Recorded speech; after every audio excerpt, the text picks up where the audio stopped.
ভগবান শ্রীকৃষ্ণের একটি চরণের নূপুর ছোট এবং একটি চরণের নূপুর বড়, এটা কি আপনি কখনো খেয়াল করে দেখেছেন? ত্রেতা যুগে রাবণের দ্বারা সীতাহরণ হলে ভগবান শ্রী রামচন্দ্র অনেক ভেঙে পড়ে এবং তিনি তার ধনুকটাকে মাটিতে পুঁতে রেখে কাঁদতে শুরু করেন। তখন লক্ষণ খেয়াল করে ভগবান শ্রী রামচন্দ্রের চোখের জল মাটিতে পড়ে রক্তের ধারায় বয়ে যাচ্ছে। যখন লক্ষণ দাদা রামচন্দ্রকে এ কথাটা জানান, শ্রী রামচন্দ্র লক্ষ্য করেন তার ধনুকের নিচে একটি ব্যাঙ চাপা পড়ে আছে। সেই ব্যাঙের শরীর থেকেই রক্তক্ষরণ হচ্ছে।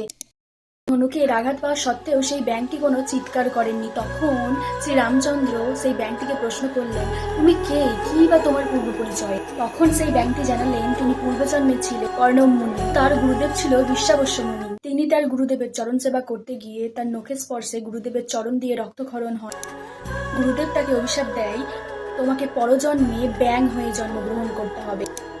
কর্ণব মুনি তার গুরুদেবের কাছে বারবার ক্ষমা চাওয়ায় গুরুদেব তাকে আশীর্বাদ দেন, তুমি রামচন্দ্রের দ্বারা উদ্ধার পাবে। এই সমস্ত কিছু শোনার পর শ্রী রামচন্দ্র সেই ব্যাঙটিকে জিজ্ঞাসা করলেন, তোমার অন্তিম ইচ্ছা কি? তখন সেই ব্যাঙটি বললেন, আমার গুরুদেব আপনার শ্রী চরণে যেন ঠাঁই পায়। আমি যখন দাপর যুগে ভগবান শ্রীকৃষ্ণ রূপে অবতীর্ণ হব, তখন তোমার গুরুদেব হবে বাম চরণের নূপুর আর তুমি হবে আমার ডান চরণের নূপুর। গুরু শিষ্যের ভেদ বোঝানোর জন্য বাম চরণের নূপুর অপেক্ষাকৃত ডান চরণের নূপুরের থেকে বড় হয়।